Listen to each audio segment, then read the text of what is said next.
You're on. Let's just hope it doesn't.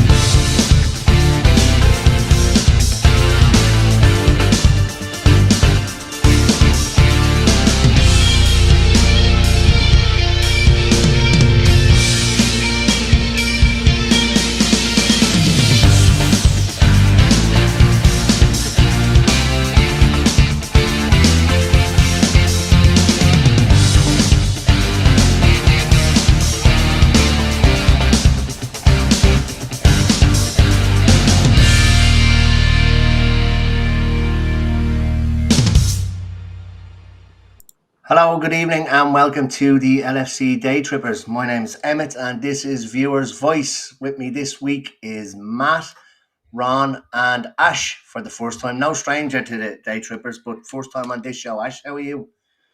I'm all good, thanks, mate. Yeah, thanks for having me on. Like I said, first time on Viewer's Voice. Um, ready to get stuck in, ready for the Prem on Saturday. But yeah, all good, mate. All good in the hood, my end. Thanks. Lovely stuff. And the new Kev O'Sullivan appearing on every show that's moving at the moment. Matt, how are you, pal?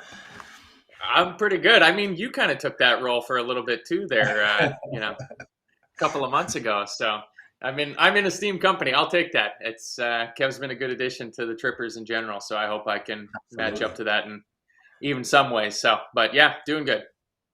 Good stuff. And Ron, how are you? Hanging in there, man. How's it going, man? Yeah, all good. I'm just actually looking down here at the predictions from last week's show for the Community Shield. Ron was 2-1, Salah and Diaz. Matt was 4-1, Salah, Firmino, Nunez and Diaz. Dan was the win on pens, and I was 2-0, Salah and Nunez. So I think we'll call that a win for me. Won by 2 goals, and both my scorers scored. So as you know, this is Viewer's Voice, where we get viewers on the show. Ron, Ash, Matt, all previous viewers and now contributors. And we just talk over a few topics that we've come up with over the last few days. So the one that we'll start off with tonight is contracts. And I think the contract situation was, I'm going to say Ron's, Matt's. Mine. So the contract situation. Yeah. And of course, I think since we started discussing topics for this evening, one of the contracts has actually been sorted out. So what way do you see? So Jota's signed on the dotted line. Do you see other contracts before the start of the season? Do you see contracts being sorted out between now and when a lot of them end next season? Take us through your thoughts on it. Yeah, this is obviously spurred on by the news of Jota's extension, which I think we can all agree is fantastic. It's another player that, with an injury, the club is still offering them a contract extension sort of thing. So it shows the faith that both he has in the club and the club has in him. So it's just more good vibes all around. I think it's possible that Naby Keita might get a contract extension sorted sometime, maybe not before the season starts, pushing it a little late, but it might just be one of those ones that gets announced during the September international break or something like that. Just quietly slips in on a Friday sort of thing. Oh, by the way, Naby Keita signed a 4-year extension. But just looking at our contracts and when players' contracts run out, I mean, everybody focuses on next summer when you have the 3 midfielders of Chamberlain, Keita, and Milner's contracts all up and expiring. Adrian's contract is up next year as well. Nat Phillips' contract and Bobby Firmino.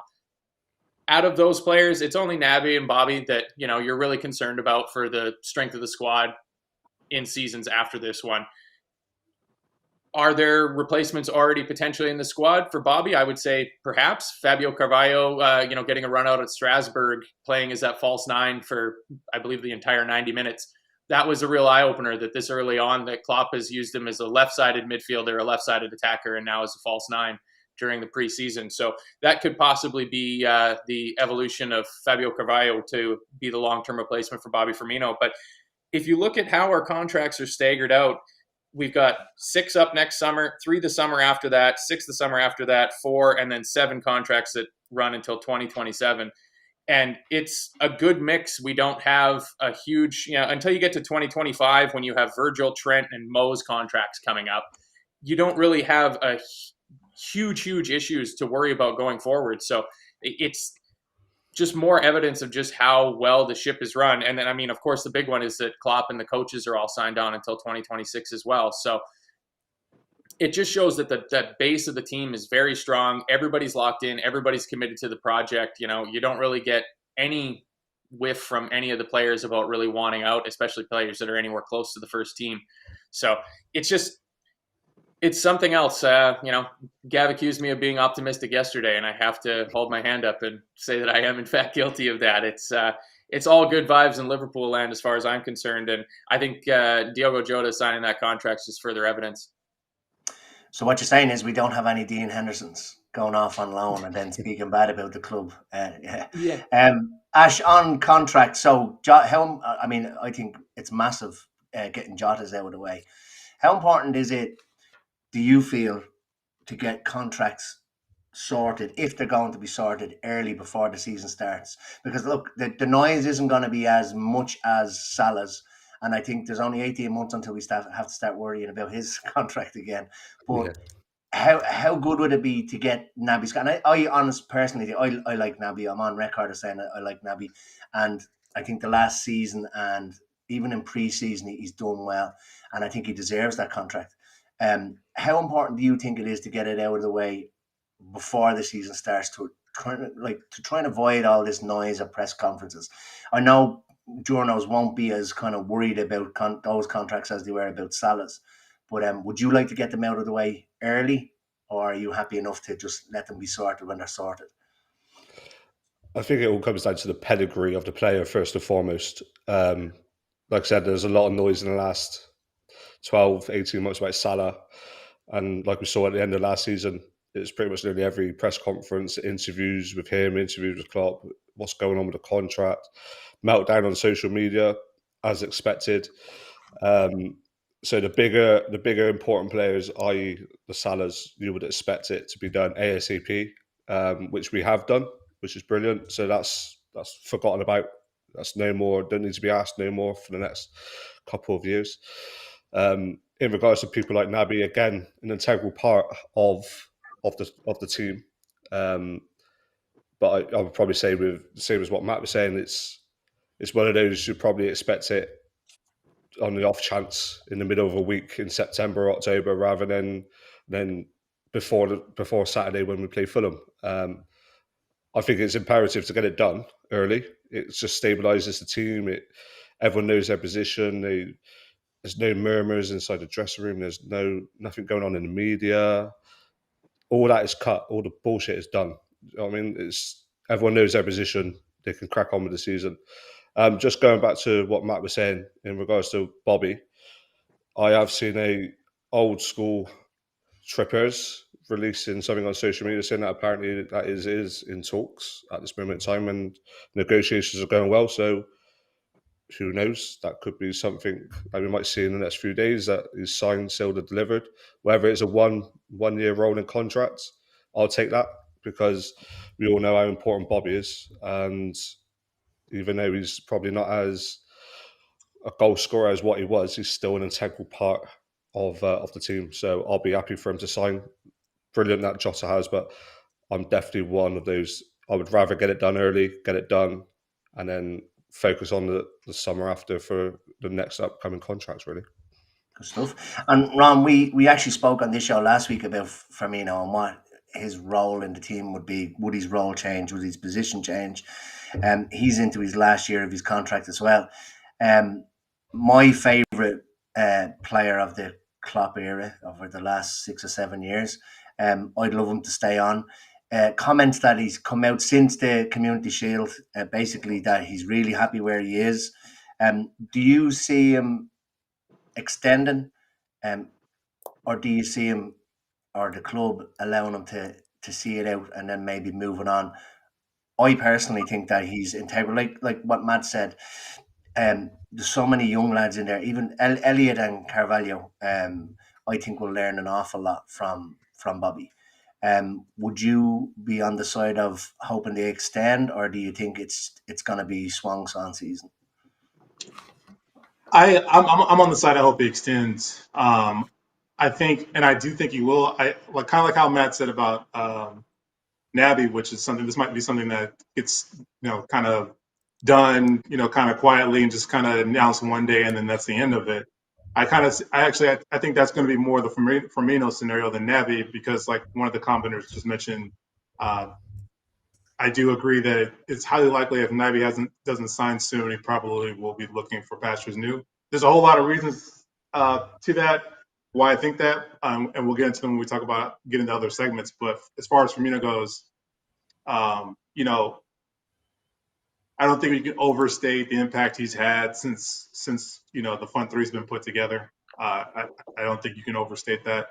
I think the lessons the way younger players like you mentioned, Elliott, Carvalho, even Nunez to an extent can learn from Bobby, and then not only learn from how Bobby views the game and approaches the game, but also how Bobby views the game through Klopp's system. Because I think that's also important, because it's not just the talents of Bobby that we've all loved. We've also loved how Bobby has been the spirit of implementing the defense and from the front with the pressure that he provides in the press. And if that isn't your game when you walk in the NFL, if you pay attention to Bobby Firmino, it'll be in before you leave. So I think he's invaluable for that. Yeah, and I think Archie says there, in his opinion, that Firmino is going to be a major part of the team this season.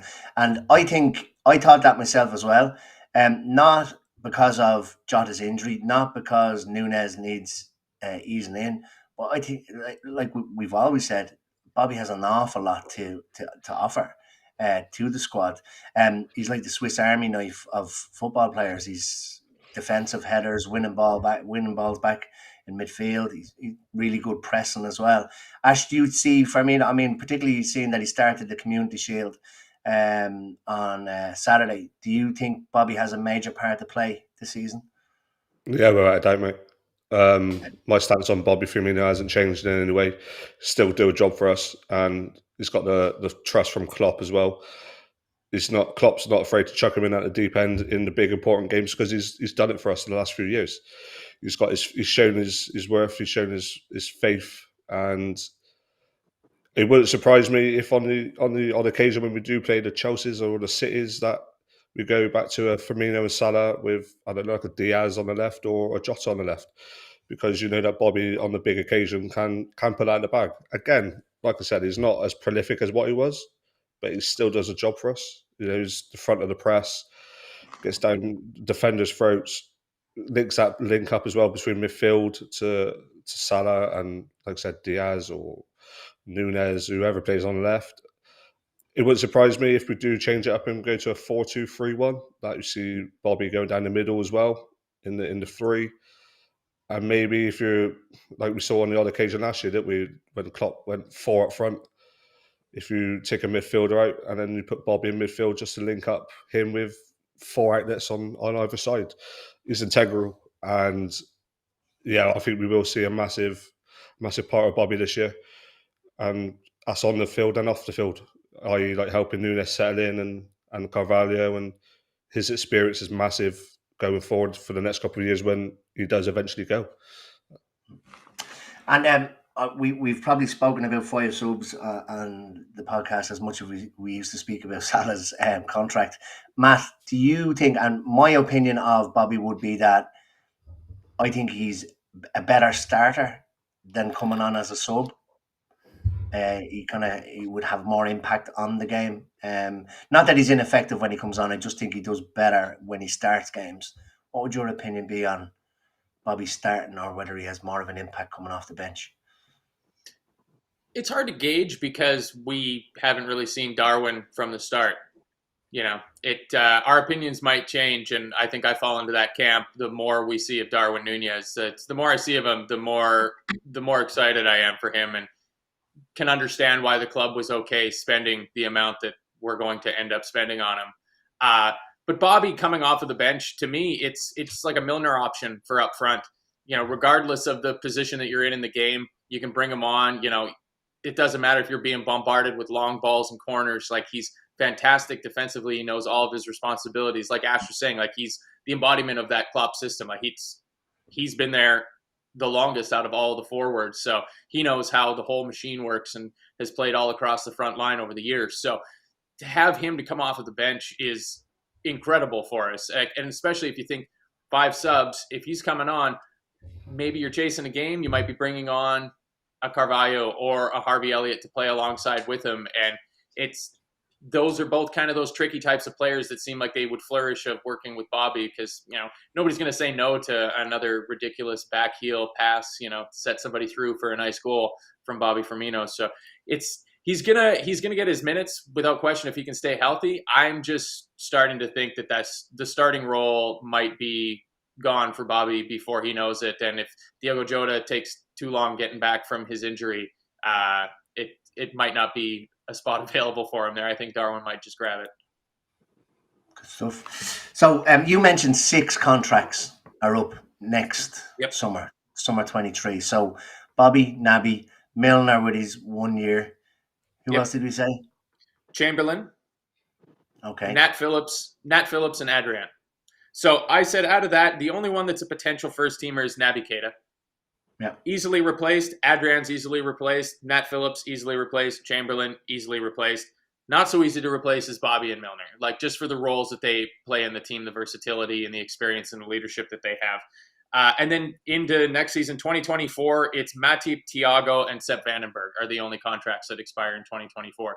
So we've done a lot of good work. Like last summer, we signed a lot of contract extensions, getting a lot of players tied down to deals at 25, 26, 27 that they run to.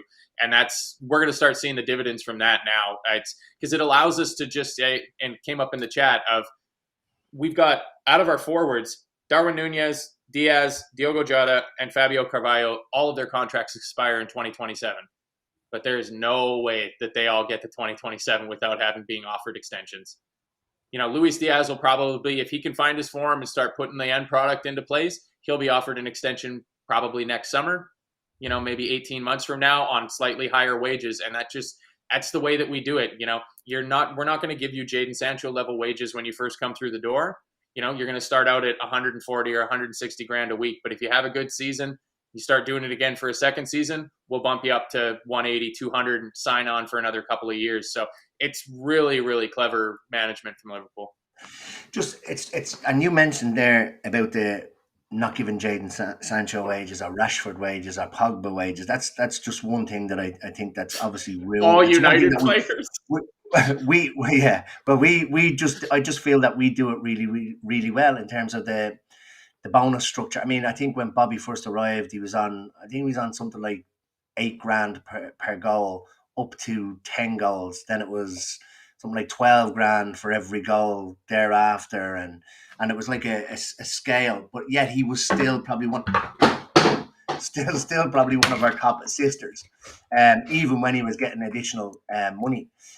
But the one thing that I actually like what United do with the contracts is they put in that 1 year extension option, and it's the club decide whether to trigger the 1 year extension. So you don't get into a position that we're in at the moment, I suppose. Well, you probably still would, but it gives you a little bit longer with the likes of Naby or with the likes of Salah or Firmino, the positions that we've been in with Chan or Gini. Is that something that you'd like to see us maybe implement into contracts, or is it something that you've even ever given any thought to? I'd say that to Ron. Sorry, I just dropped me light there. I think the way we've gone is the trade off to that, which is we'll give you the staggered, we'll give you the growth potential, but we're not going to hit you over the head with an extension right off that clause in the contract. So I think it's just. I don't really know that I would want to go the opposite route of paying exorbitant wages but as a result of that I get to trigger. No. So what I would suggest is that we do you think it's a case that it's either one or the other? It's either they agree to the kind of pay scale or the bonus structure, or they put a 1 year extension. I wouldn't be suggesting now to be thrown 300 grand at somebody and having the 1 year. It would just be the contracts that we have at the moment, but just adding in that we have the option to extend it by a year. Yeah, I'm just thinking as if I was their agent, what would I would say to them in that moment, No. which is, if the club want to do that, they need to pay for that. They need to compensate you for having that for that option in some way, shape, or form. We rather compensate. It seems like we'd rather go the route of compensating them for what they produce on the field, not necessarily a slight business advantage towards the end of their contract situation. I mean, I could see the merit in it. Not to discourage it all outright, but I just think I'd rather do it the way we're doing it now. Yeah, I think Kev O'Sullivan says there he thinks it's a trade-off for contracts like that might mean a higher basic. So yeah, happy with the way things are done at the moment. It's just it's the only thing in a Manchester United contract that I think is really good. It seems like something borrowed from American sports to me, like especially when I look at basketball with how players are getting to the point of saying like, I'll just run my contract down and then I'll take my pick of the litter in the open market as a free agent. That clubs are putting that in so that they can protect themselves a little bit. They can activate that 1-year extension onto the contract and try to move a player on if they know that they're not going to stick around long term. So it does make sense. And the way that football transfers seem to be going, with more and more players looking like they're willing to just run their contracts down and leave on the Bosman, you might see more teams trying to go for it. Good stuff. Well, look, we'll actually come back to Bobby towards the end of the show with one of our topics. Next topic, Ron, was yourself in terms of the midfield. Now, I think when we first spoke about it, you said our tenuous midfield. So I had to actually look up what that word meant. So weak. So our weak midfield. I'll just keep an eye on the comments here. The reason why I chose tenuous is because weak sounds a bit harsh, and so I wasn't going for the weak part of that. I was going more for the fact that, and I think you guys have brought it up before. I definitely know Gav has brought this up before. When you take full stock of the bodies that we have, the more I look at it, the more I agree. We might be a little bit light, Might be a little bit tenuous. Is that what it is? Yeah, we're a little bit light in that department. Henderson's reliable as he's ever been. Yeah, he gets niggles here and there, but you can count on them. You don't have to worry about that guy.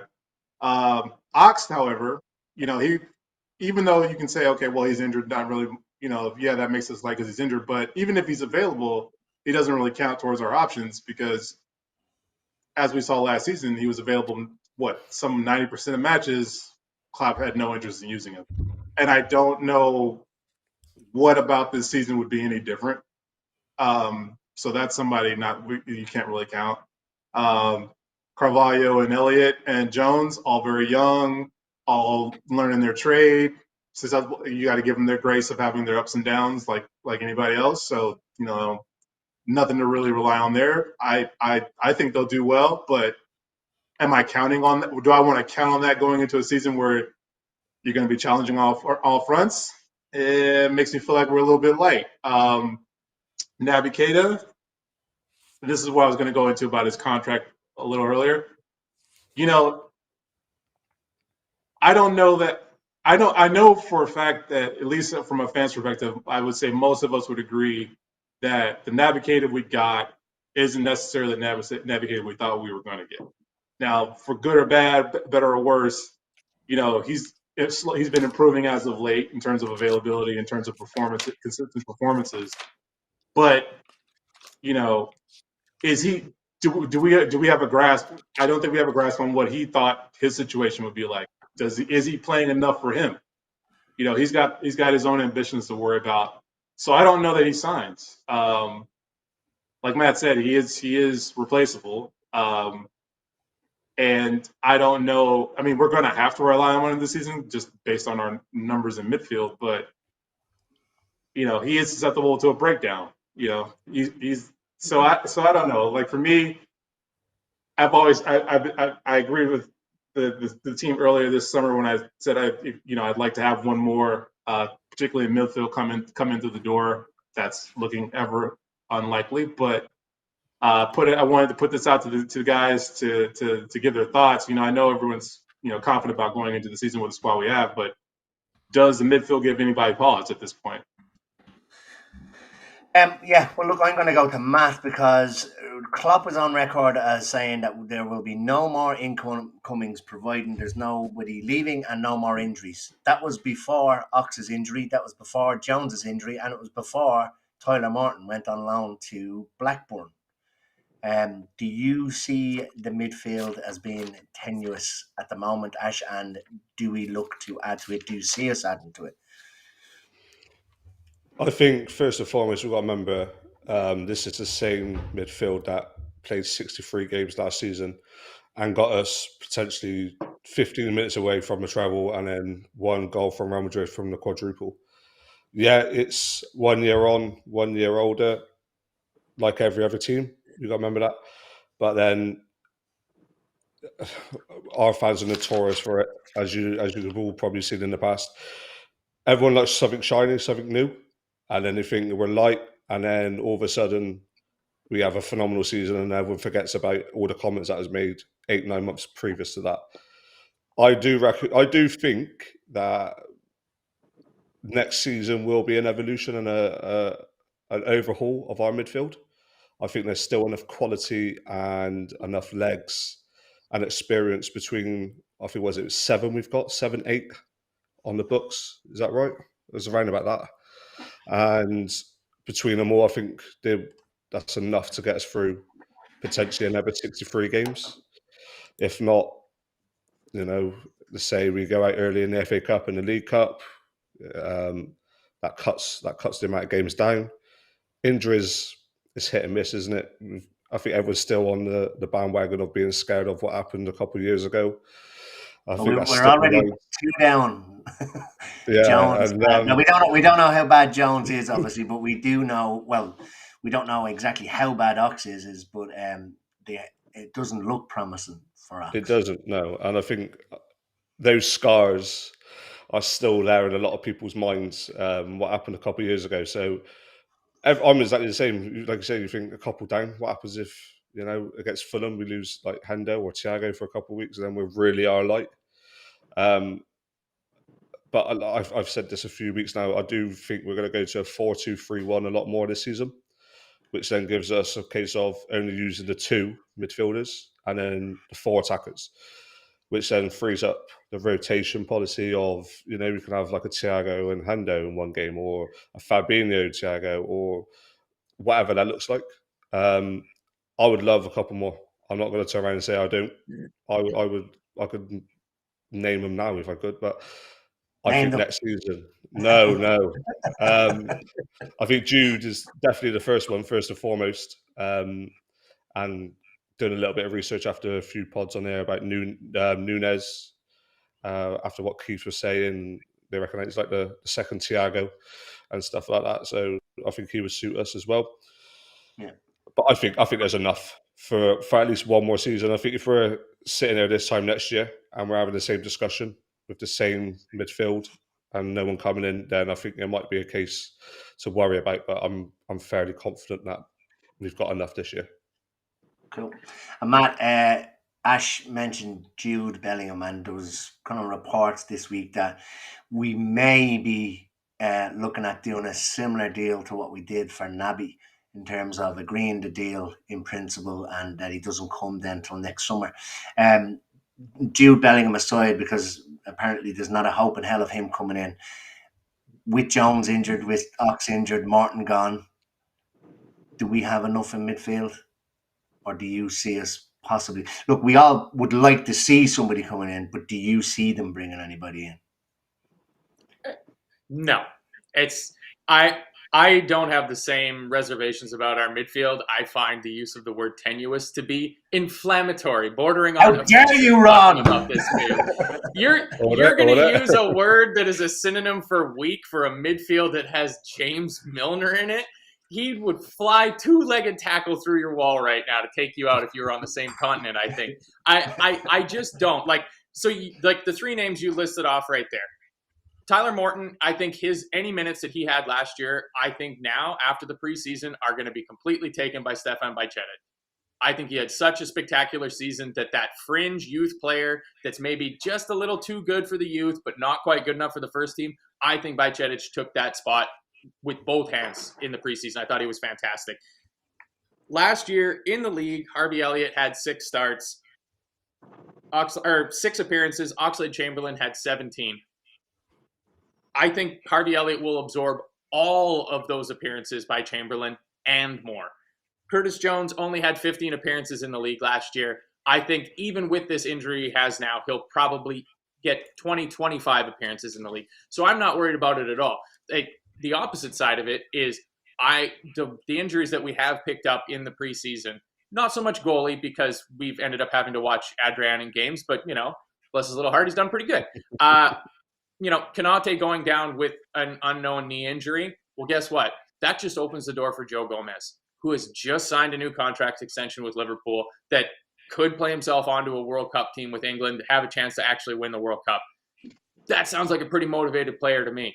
We have 2 exciting young players in our team that could play in the midfield, could play in attack. Curtis Jones goes down. That's tough for Curtis Jones, and maybe he can fight back from that and come back with some fighting spirit. Maybe that's what he needs, a little bit of adversity in his life. He can talk to somebody, I don't know, like Joe Gomez about what it means to be a bright young player and suffer an injury, again and again and again and have to come back from the treatment table. I'm not concerned about it. Again, hyper optimistic because the season's almost here. But, we get an injury in the midfield. Like I can't remember which one of you said, but let's say, Henderson goes down against Fulham in the first game. Yeah, that sucks. That's the captain. That's Hendo down. He's an old guy. That's not very good for him. But holy shit, that means that Harvey Elliott's going to get back into that 8 position, and I'm excited about that. Going forward, Trent, Mo, Harvey, that excites me. So it doesn't terrify me. The games are going to come thick and fast, but the games come thick and fast for everybody. We're not going to be the only team that suffers injuries. And I'll tell you what, an injury to Jordan Henderson might hurt Liverpool, but an injury to Kevin De Bruyne would be catastrophic for Manchester City because they don't have the bodies. We do have the bodies. We might not have the superstar names, but we've got players that know the system, that have something to prove, that have their futures tied down long-term to Liverpool. Everything points in the right direction. So, and behind the scenes, 100%. Like I hadn't heard that story about a potential Naby-style deal for Jude Bellingham. That would be fantastic. I love that. That'd be great because that Ward and co are working behind the scenes full speed on those midfield replacements. Because again, 3 older players, contracts running out at the end of next season. You do have to get some midfielders in. So without question, they're doing that work right now. So I'm not concerned about it. And the last thing I'll say is everybody goes back to this thing of, the midfielder's getting a little older. Henderson's a year older.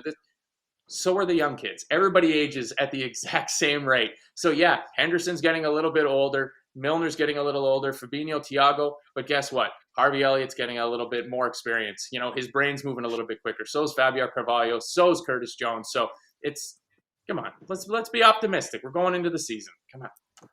Yeah, Ron. I bet you're glad you picked that topic now, huh? Actually, I am. Canadian beatdown you just got there. Hey, man. I mean, if you heard my clients this morning, you'd understand why that just washed off. But that's fine. It's nothing. Obviously, it's nothing against Ron. It's just I think, and I mean, I've done this discussion, I don't know, 4 or 5 times this summer. So I'm getting a little tired of hearing about it because I'm starting to see these players that, we might need to rely on in a worst case situation. And I think they're pretty exciting young players that we got. We're not carrying any dead weight on our team. The only reason I didn't mention that player you mentioned is that I can't pronounce his name. So I'm glad you brought him up. Yeah, I can't pronounce it either. Good stuff. So look, on to our final topic for the evening. So it's basically the impact of Darwin Nunez, but probably the impact of the front line as a whole, Ash. What you wanted to speak about was how do we make up the goals that we've lost in Mane, Origi, Minamino? How do you see the front line making up that? Do you see the front line making up for the goals that we're going to miss out from them guys? I reckon we will. Like I said, 22 goals between the 3 in the Prem that we're essentially missing out on. The majority of that being Sadio Mane, obviously. Big loss, big player for us. was the start of the Klopp catalyst and the changing of the team. So that is going to be the main focal point of trying to get back was his goals. And as you might have seen already from some pundits, they're already writing us off because Sadio Mane is gone, which I think is a ridiculous claim because, yes, Sadio Mane was a big player, but has our transfers really let us down in the past? No, I can't see why that claim that we're going to struggle is going to be true. So yeah, like I said, we've got a full preseason of Luis Diaz now. 6 months on a fly, go and do what you want to do, and then we'll sort you out in the summer. So I'm excited to see how he's going to do. And last season he only had 8 goals for Liverpool, a couple in the Champions League. So I would expect him to claw back the 22 deficit by at least say another 7 or 8. So it takes him into double figures in the Prem for next season. And then you look at the likes of Darwin Nunez, which is the big, shiny new £64 million man, or 100 million if you're Sky Sports, and they want to make out as though he's more expensive than Haaland. But that's for another day. And I think we've seen the difference in a couple of games with Nunez. After 50-odd minutes in the first couple of preseason games, everyone's losing their shit and saying how flop he is. And there's compilations from all these rival fans and taking the piss out of him left, right, and centre. And then what happens? He scores 4 goals and everyone's quickly delete. And there was a big hype over the weekend, obviously, with the Haaland versus Nunez debate, should I say.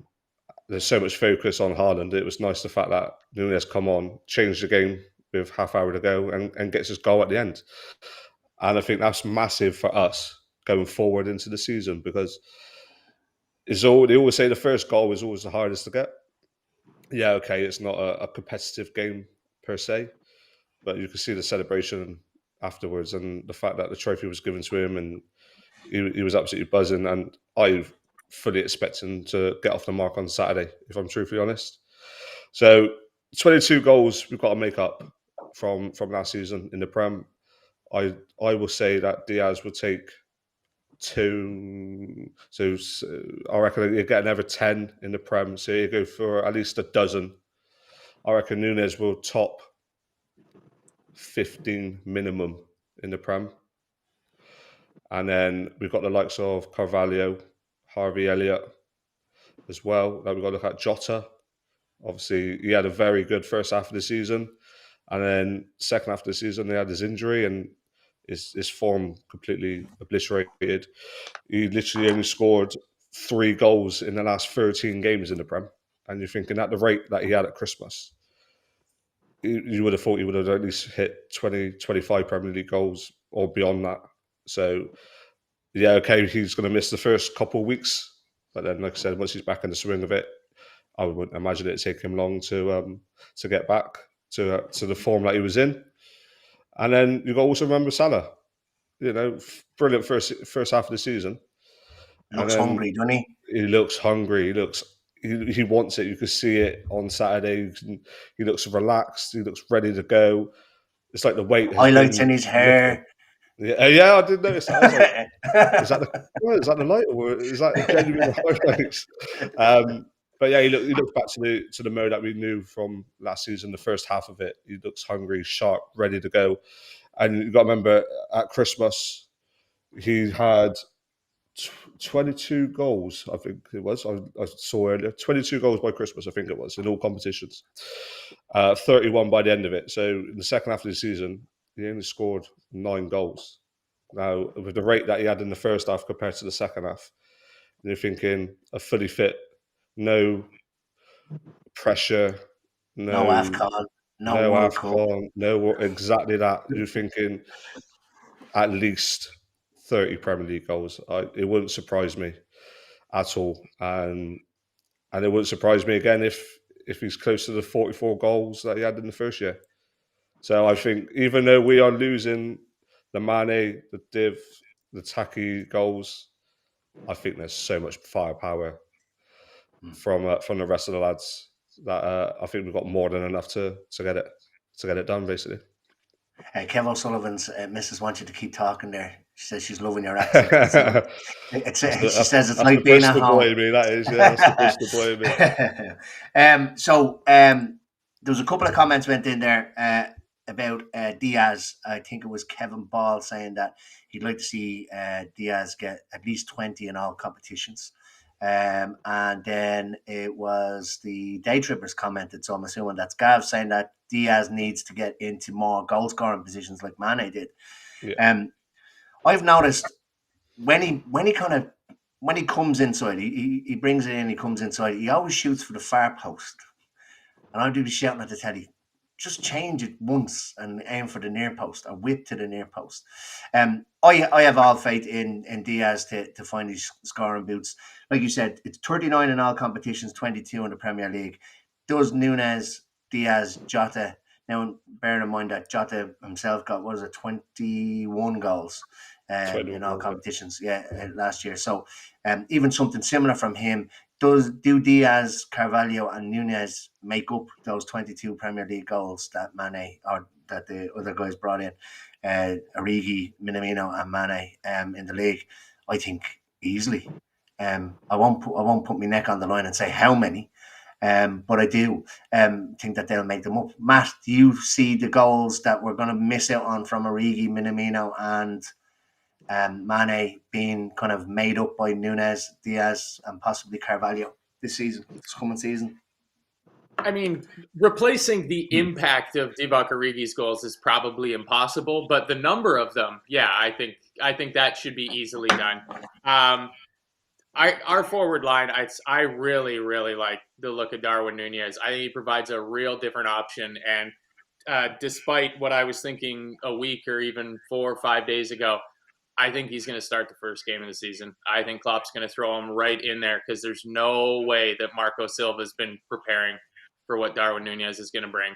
He's going to have the tape of the old 4-3-3 Liverpool, Bobby dropping in deep, and they're going to put this kid out there who is lightning fast, tall and strong, and he's going to get the service from our fullbacks. And I think the most exciting is those weird little around the corner balls from Thiago when the play is moving one way and he moves the ball the exact opposite direction with Darwin breaking off of a defender's shoulder. I think that is going to be lethal. Same thing with Trent when he gets the ball on the right side and he looks like he's just cycling it back in harmlessly and he gets it onto his left foot.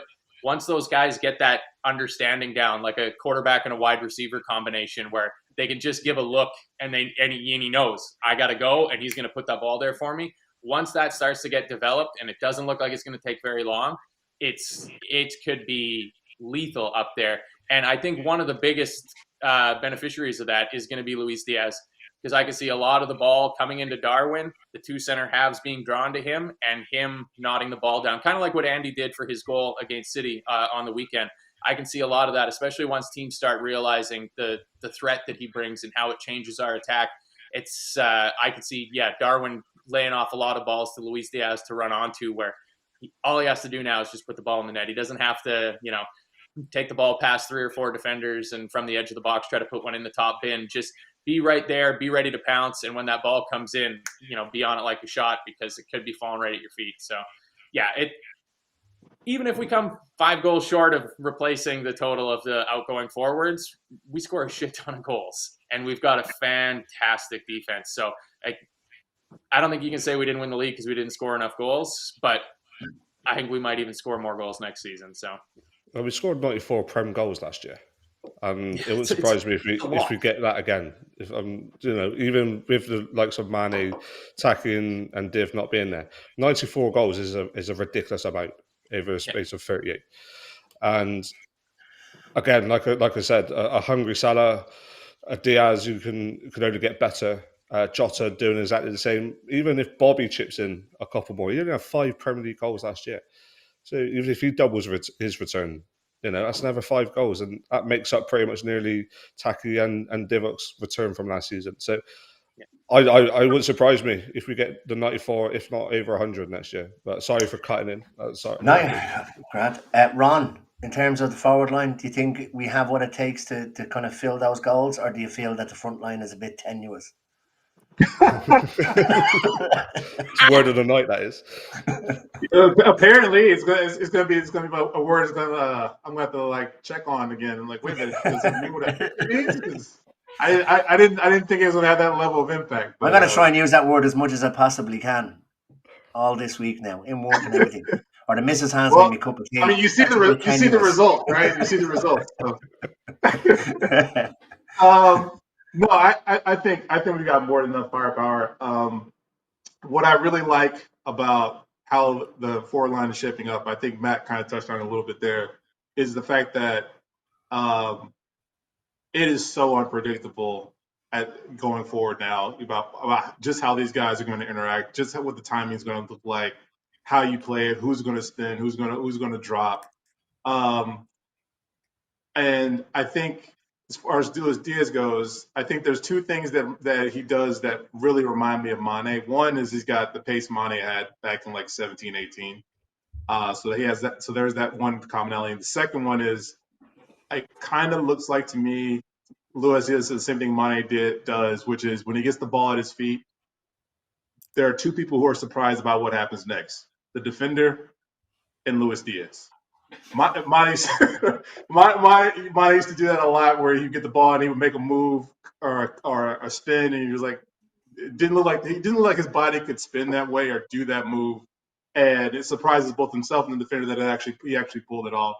And I think Diaz is sort of similar in that vein, which is why he ends up in the shooting positions that he ends up in.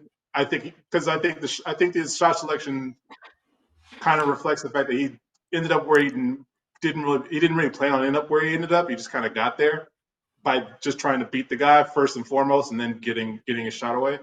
I think also, I think it was alluded to in the comments by some of the viewers. I think the way Nunez plays is going to open up a lot of lanes for Diaz as well. So for me, I don't think scoring is going to be anywhere near our problem. I think if we had the league's top 3 scorers last season, when everybody kind of knew what to expect from us, now with 2 new additions that they don't really know what to do with, I don't see them putting dent towards us on that in any way, shape, or form. Just while you were talking there, so I'm going back, say 17, 18, when the front 3 were at their peak, let's say. Well, they were coming to their peak, and defenses didn't know how to deal with them. And Salah had pace, Mane had pace, but Bobby wouldn't have been blessed with pace. What are defenses going to make of these 3? Like, all 3 of them are absolute blistering. So whatever about what you've described there, the balls from Trent, that kind of stuff. But let's say even from the opposition's corner, we saw breakaway goals. We saw the goals where I think it was the ball to Shaq in. Was it against West Ham? Literally within 3 seconds was a goal. There was the one against Arsenal. What is it going to be like with these 3? They're not going to teams are not going to be leaving one guy back. I'll tell you that. That won't be the strategy. That'd be a good way to get beat 2 versus 1. Well, look, Laszlo makes a good point there. It's not long ago. Yeah, not long ago that Spurs scored the most goals and conceded the fewest and still didn't win the league. And then there was another quote, another message there as well, that 12 months ago we'd heard very little about Diaz, probably even less about Nunez, and here they are on the verge of being world quality footballers. So yeah, I think I replied to that one. Emmet. That's what we do. That's what we do. Yeah. We take players and we make them superstars. Sadio Mane, you might have heard of him if you watch some Premier League stuff, but if you only followed the big teams, you might have heard of his quick hat trick that he scored for Southampton. Even Virgil, he was playing for Southampton, for God's sake. Mo Salah failed at Chelsea. We make superstars because we have the best manager in the world, and everything is, it's a golden era.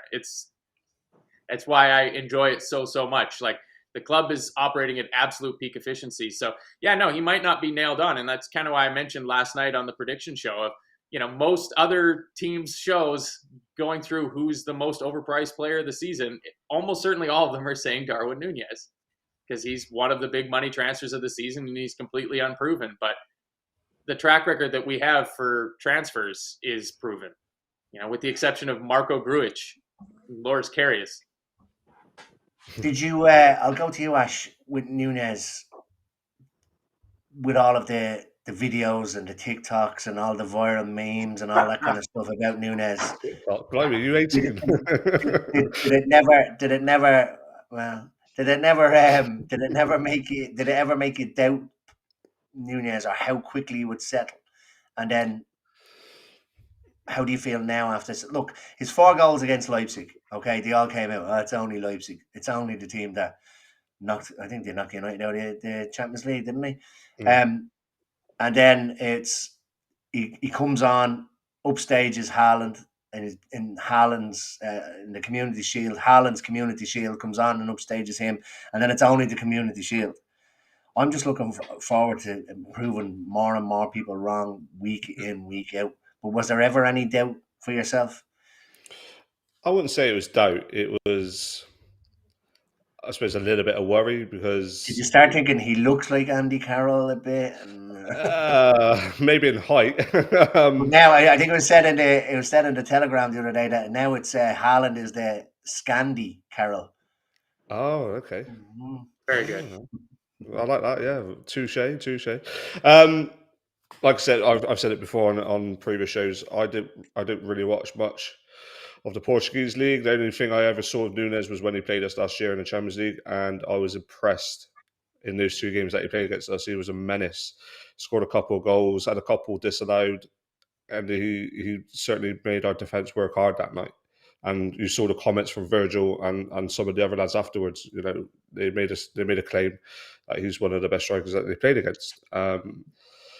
And then the big prices come in, 64 million, and we've got a very good track record when it comes to transfers, as we all know. But some part of you thinks deep down, unless it's just me, is this going to be the one where the bubble bursts and this isn't going to be a successful one compared to the rest? Because, yeah, it's all well and good us having a very good track record, but not everything is going to be a perfect signing. As Matt mentioned, the Loris Kariuses and the Marco Grujic. It will happen, but you don't want this to be a very expensive mistake. So there was a bit of, okay, let's just give him time. Let's give him, like Klopp, who's done it in the past, and he's done it with Robbo, who's done it with Fabinho. They don't always get chucked in from the very start. If you're not ready, you're not ready. I'll pull you out of the team for 6 months if need be, and then, as we've seen it now, those first 2 names on the team sheet. 4 goals against Leipzig will help him. It might have been one of the easiest 4 goals you'd ever see. A penalty, 2 cock-ups from the goalkeeper. But who cares? It doesn't matter that he scored. Charity Shield or Community Shield, whichever way you want to look at it. It's one of those, isn't it? If you win, brilliant. If you don't, it's only a friendly. But I think it's the magnitude of who we scored against. It's Man City. If it was a Tottenham or Arsenal, then I think it might be a little bit more overlooked. If it doesn't happen, if it doesn't full strength Man City defence, exactly add, that, yeah. Bar probably Laporte, and Yeah. I don't even think it was his goal. It was his all round general. Like, he was just a menace when he came on. Present. He gave him a nightmare. Give him a minute. And I look and I've seen things where he's been slagged all week for the ripping off his jersey. It's only the Community Shield. That's basically a 2 fingers up to the people that doubted him. And I loved seeing that. I absolutely loved seeing it. It's a bit of a shithousery as well in some ways, which sometimes we've been accused of being lacking of in our team. Just don't care. It's like, I will do what I want, and if I want to celebrate over wildly in a Community Shield match, I will. So suck it up. You just know if he doesn't score 20 goals by Christmas, everyone will be writing him off and calling him a flop. So I'm going into this season with the hope that he does well, but then I'm not too fussed if he doesn't reach the 20-25 goal mark, like some people are hoping that he will. I'll be happy if he scores 15 goals in all competitions and has 9 assists. He's had a contribution. As we know, some players are slower than others of getting off the mark, but they always turn out good in the end. So I'm not worried at all, mate. I'm just excited to see him play. I think that's the good thing about our front line is that we like. Okay, so there might be a pressure of a price tag. I don't think he'd be allowed to feel that. Klopp won't allow that to happen, and Pep won't allow that to happen.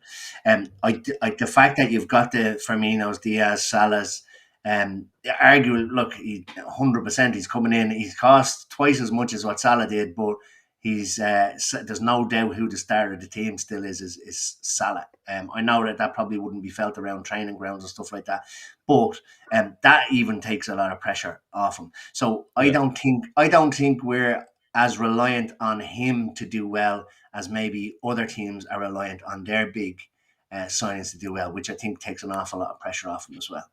It's not the same, is it, as like when we signed Torres and Suarez? They were brought in to be the main men, and there was so much expectancy on them to get us the goals, to get us the wins. Whereas now you don't. We've got 5 players up front who's all going to chip in. So it's not coming in with the cloud overhead expecting to score the 20, 25 goals to make sure that we go up the league.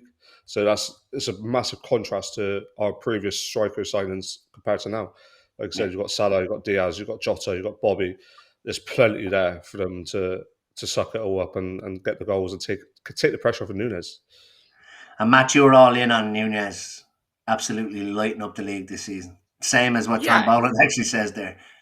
Well, maybe not to that extent. I mean, I think it was the reclaimer in the chat thinks that Nunez is going to score more than Salah this season, and that's a bridge too far for me. I just went back through from some old show notes here, and a month and a half ago we were talking about how we thought Darwin would do for goals in the league. Emmet, you said 15 league goals. Keith said 15. Yeah, Keith said 20 plus, and Gav said 35 all comps. So. I mean, you guys were real, Gav especially was real in on Darwin early, but I do think he's going to have a huge impact. But it might be more like, I believe my shout was for 30-plus goal contributions in all competitions, because I can really see him laying the ball off to the other forwards a lot. And, Mo and Luis Diaz are going to profit off of that. But he's just, the more I see of him, the way that it changes our team, it's going to loosen Salah, teams have been focusing so much on shutting Mo Salah down because they knew that they could leave Bobby Firmino alone a little bit. Teams could sleep on Bobby because he would drift, and so that center half, instead of being attracted to our center forward, is now going over out onto the left side of their defense to help double up on Mo. It ain't going to take too many, appearances by Darwin Nunez and a couple of goals here and there, and those two center halves are going to be very concerned about where Darwin Nunez is, and that's going to let Salah have a season, maybe as good as his first season. I mean, that would be unbelievable. But, that's why I was saying yesterday that, Salah is going to win the Golden Boot again. He'll be the player of the season again, because it's that change to our attack is just going to force teams to leave Salah just that little bit less covered with the double team at all times. So you're sticking by the 30 goal contributions? I think so, yeah. I think with goals and assists, I don't know, 20 league goals is tough. There's not a lot of players score 20 Premier League goals a season, sort of thing. It's pretty rarefied air to get up to. Again, I'm not going to say no if it happens. That's great, but I think you could provide more assists than you'd think, and maybe not be that drop deep kind of Harry Kane role, but how Harry Kane has started to complement his game by deciding that other people are allowed to score goals and not every goal has to be his goal. Even the ones that aren't his goal. Yeah. He swears on his daughter's life. Ash, if you were to be put on the spot, what would you say? So I said 15. So I said 15 Premier League goals. I'll go 20. What did Keith say? 22? Keith said 20 plus Premier League, and Gav said 35 all comps. I'll go 24 all comps. Ash? I was going to go 21. All comps? 21 all comps. No, 21 all comps. I reckon they'll get at least a dozen in the league, a couple in the cups, and about half a dozen in Champions League. Ron, if you were put on the spot. Which you are being. I mean, yeah. I'll go 22 all comps, 16 in the Prem. Okay. That brings me to last night's show. So I listened to that today. Now, you don't have to. I kept track of everybody's picks. I don't know whether you listened. Did you listen, Ash? No, I didn't, mate. I was a bit busy in work today, so I haven't had a chance to listen yet. But it's on my to-do list, don't worry. I won't put you on the spot then. So what I wanted to do, and I didn't even say this to Gav, so he'll probably kill me. What I would like to do is I would like to get the same predictions from all contributors before the start. Well, maybe not before the start of the season, but we're 2 weeks or so into the season. And what we'll do is we'll save it and then come back at the end of the season and see who was right. So what I might do is I might get Gav to maybe send that around, or even I might even put it into the Telegram. I don't care how many I keep track of. If somebody wants to send it to me, so I'll do up some sort of a message, and we'll have a look. We'll do a Brendan Rodgers kind of brown envelope thing, and we'll lock it up until the end of the season, and then we'll go in and have a look at it. So basically, what it was, Ash, is who's your top 6, who's your bottom 3, who's your top scorer, who's your top assister, first manager to go, biggest flop, one to watch. There was a lot of others in there. I'll send them on to you. So I'd like to get them. So I won't put you on the spot because you haven't heard it yet. But I've put mine in. I'll show them to Matt just so there's no changing of them. And what we'll do is then at the end of the season on a viewer's voice or whatever show, we'll probably open them up and see how well everybody did. I think everybody has Spurs finishing third, if I'm being perfectly honest. But that's it. Yeah. But look, lads, it's just gone over the hour now, so we'll wrap things up. Anything else from yourself, Matt? No, just to say next time I see Ash, will probably be in Liverpool before the Palace game. So really looking forward to it. A couple other trippers going to be over there too. So man, a couple days to go. I'm even looking forward to watching Arsenal play Crystal Palace on Friday. I can't wait. And we're going to catch the United game. We are, yeah. If anybody's in Dublin, if they want to come down to, I believe Ryan's on Camden Street on Monday night to watch the United game, I'll be there with my wife before we fly home the next morning at 10 a.m. So I might not be able to get quite straight to the airport from Ryan's. I'd say it's going to be. Yeah. Ron, anything else from you? No. Good to see you guys again. Looking forward to getting the season started and chatting up again. And I will double check my on the use of tenuous when we get offline. I was only one you up. Ash, anything else from yourself? No, mate, all good. Thanks for having me on. I'm looking forward to Saturday. The season begins. Bring on Fulham. Nunez hat-trick, 5-0 win. And Matt, get those Guinnesses ready, mate. In a couple of weeks, we'll make sure we get ready for the Palace game. And if we don't win, then you're never going to Anfield again, mate. All right? I know.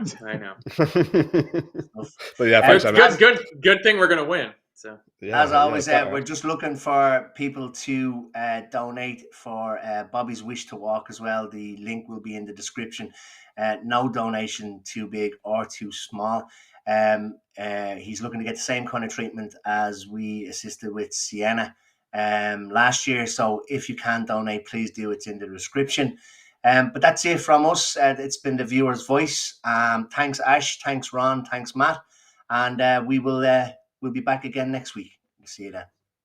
Up the Reds.